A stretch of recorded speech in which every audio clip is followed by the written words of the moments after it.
مجھ سے کرایہ بہت ہی مناسب سا مانگا تھا، اس لیے مجھے کوئی مسئلہ نہیں تھا۔ ایک دن میں اس کے کپڑے دھو رہی تھی، جب اس کے کپڑوں میں سے مجھے 500 روپے کا نوٹ ملا۔ پہلے میں نے سوچا کہ میں واپس کر دوں، پھر سوچا کہ نہیں، رہنے دیتی ہوں، میرا بھی تو کوئی حق بنتا ہے، میں اس کے کپڑے دھو رہی ہوں۔ اگر مانگے گا تو کہہ دوں گی کہ ہاں ملے تھے، الماری میں رکھے تھے، بھول گئی تھی۔ اگر نہیں مانگے تو میں اپنے پاس رکھ لوں گی۔ ویسے اتنا امیر آدمی ہے، 10 گھر تھے اس کے اور سب کے سب کرایہ لیتا تھا، اور اسے کیا پرواہ تھی کہ 500 کا ایک نوٹ کہاں گیا ہے۔ وہ اسی سوچ میں تھی، اسی لیے میں نے وہ پیسے اپنے پاس ہی رکھ لیے۔ 2 3 دن تک تو میں سوچتی رہی کہ کہیں پوچھ ہی نہ لے، واپس کر دیتی ہوں، دینے چاہیے، ورنہ سوچے گا کہ کس لڑکی پر بھروسہ کر لیا، اس کو اپنا گھر دے دیا۔ 500 روپے کے پیچھے اس نے اپنی اوقات دکھا دی، لیکن اس نے کوئی ایسا سوال بھی نہیں کیا، اور اس کے بعد میں بھی مطمئن ہوگی۔ پھر مجھے اس کے کپڑوں سے مزید پیسے ملنے لگے تھے، اور میں وہ پیسے بھی اپنے پاس رکھ لیتی۔ میں خوش تھی کہ چلو اچھی بات ہے کہ بھی میری محنت کی کمائی ہے۔ آخر میں اس کے کپڑے دھوتی ہوں تو اور اس کے سارے کپڑے بھی سفید رنگ کے ہوتے تھے۔ ایک دن صبح صبح شور پر آنکھ کھلی، محلے میں کافی شور ہو رہا تھا، دو لوگ آپس میں جھگڑا کر رہے تھے اور ایک دوسرے سے لڑ رہے تھے، دوسرے کو بڑی بڑی گالیاں بھی دے رہے تھے۔ مجھے لڑنے کی آواز آئی تو میں بہت ڈر لگتا تھا کہ میری سوتیلی ماں بھی میرے باپ کے ساتھ لڑتی رہتی تھی، اس کی بیماری کا بھی لحاظ نہیں کرتی تھی۔ مجھے لڑنے جھگڑنے کی باتوں سے ڈر لگتا تھا اور میرا دل بیٹھ جاتا تھا، لیکن بات کیا ہو رہی تھی یہ مجھے سمجھ میں نہیں آ رہی تھی۔ بعد میں نے عروج سے پوچھا تو وہ کہ کیا بات ہے، تو اس نے کہا کہ ایک گھر میں جوان لڑکی غائب ہو گئی ہے، اس لیے سب شور مچا رہے ہیں۔ ایک آدمی کہہ رہا تھا کہ پڑوس والے گھر کے لڑکے نے اس لڑکی کو بھگایا ہے کیونکہ وہ دونوں ساتھ رہتے ہیں، لیکن یہ بھی تو ہو سکتا ہے کہ وہ لڑکی خود ہی کہیں کسی کے ساتھ چلی گئی ہو۔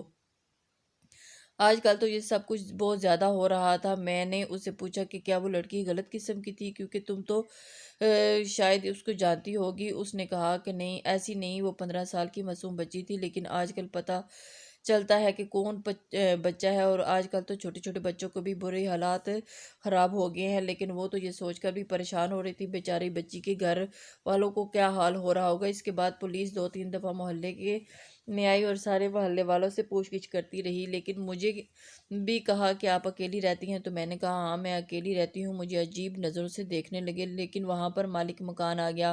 اس نے کہا کہ یہ اکیلی رہتی ہے، لیکن یہ بھروسے والی لڑکی ہے، میں اس کے ماں باپ کو جانتا ہوں، اس نے مجھے بچانے کے لیے جھوٹ بولا تھا۔ یہ بات مجھے اچھی لگی۔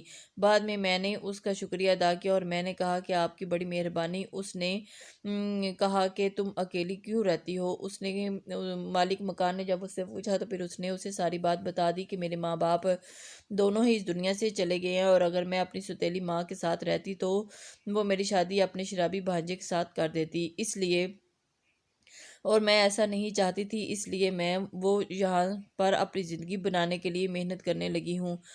اس نے کہا کہ مجھے کوئی اعتراض نہیں، تم بہت ہی بہادر ہو، اور یہ بات اچھی ہے کہ مجھے تمہارا ساتھ دے کر اچھا لگا ہے۔ اسی دن گزر رہے تھے کہ جب ہمیں ایک اور خبر ملی کہ جس گھر سے لڑکی بھاگ گئی تھی اس کے باپ نے خود کشی کر لی ہے۔ شاید وہ بدنامی برداشت نہیں کر سکتا تھا، اس لیے بہت ہی بری بات تھی۔ مجھے بڑا ہی افسوس ہوا کہ لڑکی گھر سے چلی گئی اور باپ نے خودکشی کر لی۔ اب وہ جانے اپنی مرضی سے گئی تھی یا اسے کسی نے اغوا کیا تھا، لیکن باپ بیچارہ تو اسی دنیا سے چلا گیا، اور باقی بہن بھائیوں کا کیا نقصان ہو گیا جن کو سنبھالنے اور پالنے والا صرف باپ ہی تھا۔ مجھے اس معاملے پر بہت افسوس ہوا۔ ایک دن میں اور عروج واپس آ رہے تھے کہ جب ہم نے اس لڑکی کی ماں کو دیکھا، اور وہ اپنے گھر کے باہر سڑک پر بیٹھی ہوئی تھی اور وہ بہت پریشان تھی۔ اس کی حالت دیکھ کر ہمیں بہت افسوس ہو رہا تھا۔ اب تو مجھے غصہ آنے لگا اور یقین ہو گیا کہ لڑکی اپنی مرضی سے ہی بھاگی ہے، نہیں تو پولیس کو ابھی تک اس کے بارے میں کچھ نہ کچھ پتہ تو چل جانا تھا۔ چھوٹا سا تو محلہ تھا یہ، محلے میں اکثر گھر والوں کے باہر کیمرے بھی لگے ہوئے ہوتے تھے، پھر بھی بات ابھی تک سامنے نہیں آئی تھی۔ اس کا مطلب تو یہی تھا کہ وہ اپنی مرضی سے گئی تھی۔ ایسی لڑکی پر مجھے بہت غصہ آتا تھا، اس نے ایک پل کے لیے بھی اپنے ماں باپ کے بارے میں نہیں سوچا۔ میرے گھر سے بھاگنے کے بعد میرے ماں باپ کا کیا ہوتا؟ اگر میرے ماں باپ اس دنیا میں زندہ ہوتے تو میں ان کے لیے اپنی ساری خوشیاں قربان کر دیتی۔ عروج نے کہا ہاں، کبھی کبھی لوگ اپنے ماں باپ کے لیے اپنی ساری خوشیاں قربان کر دیتے ہیں، لیکن پھر بھی بدلے میں ان کو کچھ نہیں ملتا۔ عروج یہ بات کرتے ہوئے اپنے گلے میں پہنے ایک لاکٹ کو تھام لیا تھا، اور میں نے کہا کیا مطلب؟ اس نے کہا کہ میں کسی سے محبت کرتی تھی جو میری طرح ہی ٹیچر تھا۔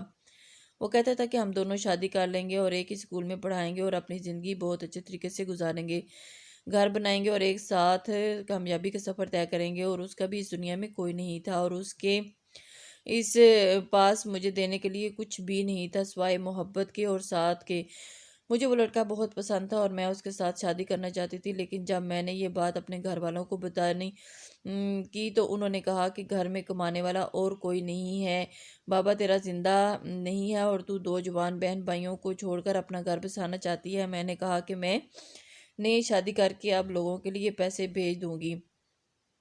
امی نے کہا پھر بھی بات نہیں رہتی، شوہر اعتراض کرتا ہے اور سارا کچھ ختم ہو جاتا ہے، تو اپنی زندگی میں مصروف ہو جائے گی، تیری اولاد آ جائے گی، تو اپنی زندگی میں بہت آگے نکل جائے گی، تو اپنی بہن بھائیوں سے زیادہ اپنی اولاد کے بارے میں سوچے گی۔ اگر تجھے ہمارا احساس ہے تو پھر یہ شادی نہ کر، اور اگر ہمارا احساس نہیں ہے تو جا کر شادی کر لے۔ میں اپنے گھر والوں کو چن لیا اور میں نے شادی نہیں کی، لیکن آج بھی وہ لڑکا یاد آتا ہے، اور اب اس نے شادی کر لی اور اس کا ایک بیٹا بھی ہے۔ اس نے ایک گھر بھی لے لیا ہے اور چھوٹی سی گاڑی بھی ہے۔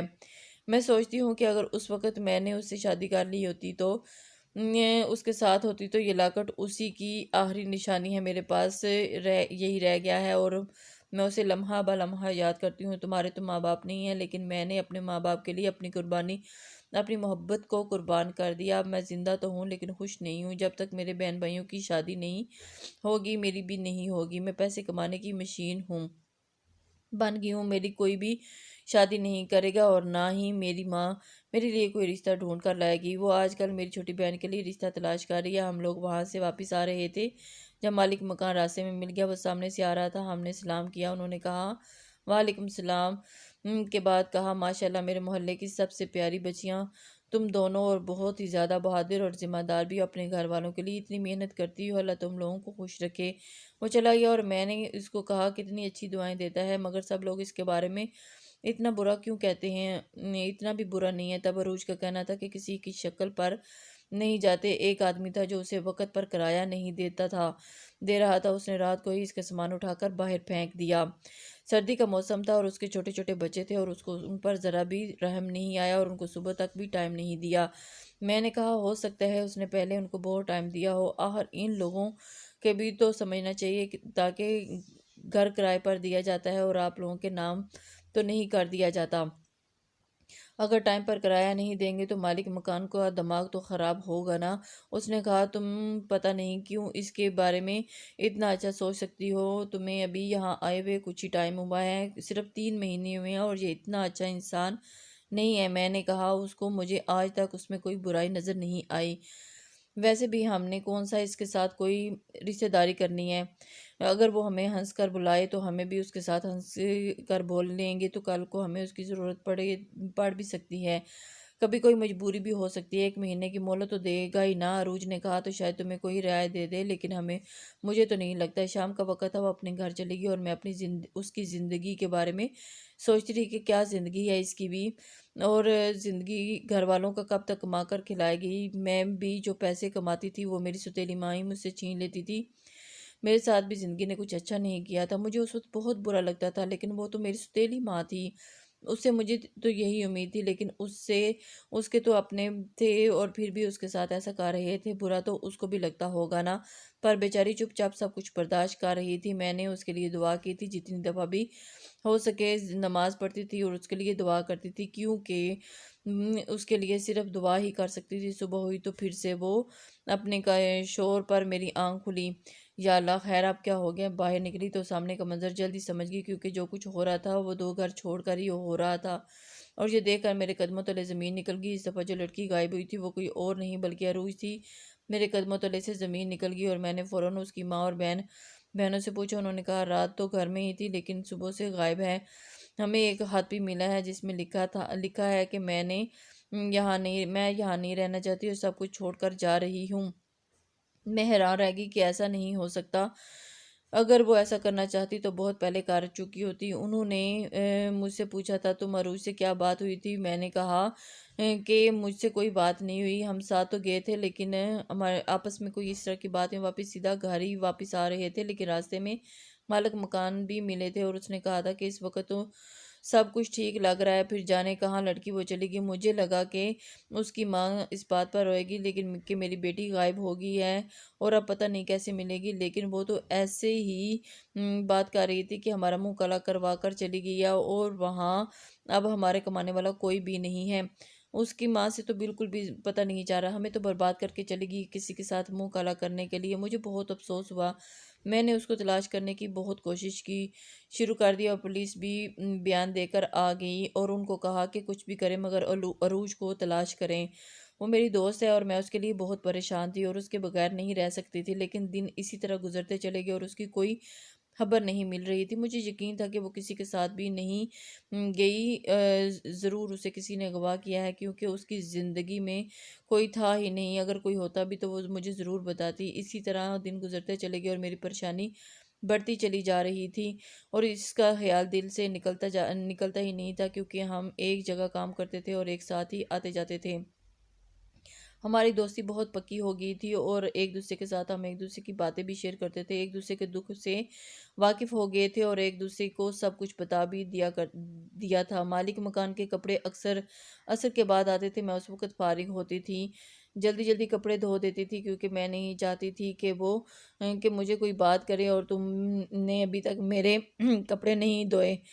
آج میں بیٹھی عروج کے بارے میں سوچ رہی تھی کہ میری آنکھوں میں بھی آنسو تھے۔ جب ایک بچہ کپڑے پکڑا کر چلا گیا، میں کپڑے دھونے سے پہلے ان کو چیک کرنے لگی۔ یہ بات میری ماں نے مجھے سکھائی تھی کہ کپڑے دھونے سے پہلے ان کی جیبوں کو چیک کر لیتے تھے، ہو سکتا تھا کہ اس میں کوئی پیسے یا کوئی ضروری کاغذ رہ گیا۔ اس دفعہ جب میں نے جیب چیک کی تو میرے ہاتھ ایک ایسی چیز آئی کہ میں دیکھ کر حیران رہ گئی کہ یہ پیسے نہیں تھے، لیکن جو بھی چیز تھی، جب میں نے اسے ہاتھ میں پکڑا تو محسوس کر لیا کہ اپنی آنکھوں سے دیکھا تو میرے قدموں تلے سے زمین ہی نکل گئی۔ میرے ہاتھ پاؤں کانپنے لگے اور میں بری طرح گھبرا گئی کہ میں نے وہ کپڑے ایک طرف پھینک دیے اور جلدی جلدی اپنا سامان باندھنے لگی کیونکہ مجھے یہاں سے جلد از جلد نکلنا تھا اور مجھے یہاں سے دور بھاگنا تھا، نہیں تو میرے ساتھ بھی میری جان کو بھی خطرہ ہے کیونکہ جو چیز مجھے مالک مکان کے جیب سے ملی تھی وہ کچھ اور نہیں تھا بلکہ عروج کی چین تھی جو وہ ہمیشہ اپنے گلے میں پہنا کرتی تھی۔ عروج کی چین اس کی جیب سے نکلنے کا مطلب یہی تھا کہ اس نے عروج کو اغوا کیا تھا۔ میری آنکھوں میں آنسو بھی آ گئے تھے، فوراً یہ بات پولیس کو بھی بتانی چاہیے تھی لیکن پہلے مجھے یہاں سے نکلنا تھا کیونکہ اگر اس بڈھے کو یاد آ جاتا کہ عروج کی چین اس کے کپڑوں میں تھی تو وہ کپڑے یہاں پر آئے ہیں تو وہ سب سے پہلے میرے ہی گھر پر آتا اور اپنا سامان باندھ کر جا رہی تھی کہ دروازے پر دستک ہوئی اور دستک دینے کے انداز سے پتہ چل رہا تھا کہ کوئی نارمل دستک نہیں ہے۔ میں گھر کے پچھلی طرف سے دیوار کود گئی اور باہر بھاگ گئی اور پولیس اسٹیشن چلی گئی۔ میری حالت بہت خراب تھی، میں نے ان سب کو بتا دیا اور یہ بھی کہا کہ مجھے حفاظت میں رکھا جائے کیونکہ میری جان کو خطرہ ہے اور میں یہاں اکیلی ہوں، میرے پاس اور کوئی سہارا بھی نہیں ہوں۔ لوگوں نے ساری بات سمجھی، میرا بیان لے لیا اور فوراً اس معاملے کی کھوج پر لگی اور پھر یہ پتہ چلا کہ اس سے پہلے جو لڑکی غائب ہوئی تھی اس کو بھی اسی بڈھے نے اغوا کیا تھا اور محلے کی خوبصورت لڑکیوں کو ایسے ہی اغوا کر لیتا تھا جب تک اس کا دل نہ بھرتا، ان کو ایسے ہی اپنے پاس رکھتا اور اس کے بعد ان کو جان سے مار دیتا تھا۔ وہ بوڑھا ضرور تھا لیکن ابھی بھی اس کی رنگین مزاجیاں ختم نہیں ہوئی تھی۔ پولیس نے اس کو آ کر پکڑ لیا تھا اور اس سے پہلے لڑکی کو تو بچا نہ سکے اور اس دنیا سے جا چکی تھی، لیکن عروج کو بازیاب کروا لیا گیا تھا اور وہ رہا ہو چکی تھی، اس کو بچا لیا گیا تھا اور اس کی ماں نے اس کو گھر میں رکھنے سے انکار کر دیا اور یہ میرے گھر میں نہیں رہے گی، اس کی وجہ سے میری باقی بیٹیوں کے رشتے نہیں آئیں گے، اور اس کو گھر میں لے آئی اور بڑی مشکل سے میں نے اسے سنبھالا اور زندگی کی طرف واپس لے آئی اور اس کے بعد ہم دونوں دوسرے شہر میں چلے گئے اور اب ہم ایک ساتھ ہی رہتے ہیں۔ وہ پہلے جیسی نہیں رہی، اس کو دیکھ کر مجھے بہت برا لگتا تھا، اسے بچا تو لیا تھا لیکن پر کوئی فائدہ نہیں ہوا، ہم دونوں کی زندگی اسی طرح گزر رہی تھی، ہم دونوں ہی ایک دوسرے کا سہارا ہیں اور دنیا میں ان کا ایک دوسرے کے علاوہ کوئی نہیں، ایسے ظالم لوگ بھی ہیں۔ اس بڈھے کو بھی جیل ہو گئی تھی، سوچتی ہوں کہ اس بڈھے کا اس سے بھی برا انجام ہونا چاہیے تھا تاکہ دوبارہ کسی بیٹی کے ساتھ ایسا نہ کر سکے۔ اس بات کو آج 10 سال گزر گئے ہیں اور ہم دونوں ایک دوسرے کے ساتھ ایک رشتہ کرنے والی عورت کے ذریعے شادی کر لی تھی، اور آج ہم دونوں اپنے گھر میں بہت خوش ہیں اور خوشی اپنی زندگی گزار رہے ہیں۔ امید کرتی ہوں کہ آپ کو یہ ویڈیو اچھی لگی ہوگی۔ اللہ حافظ۔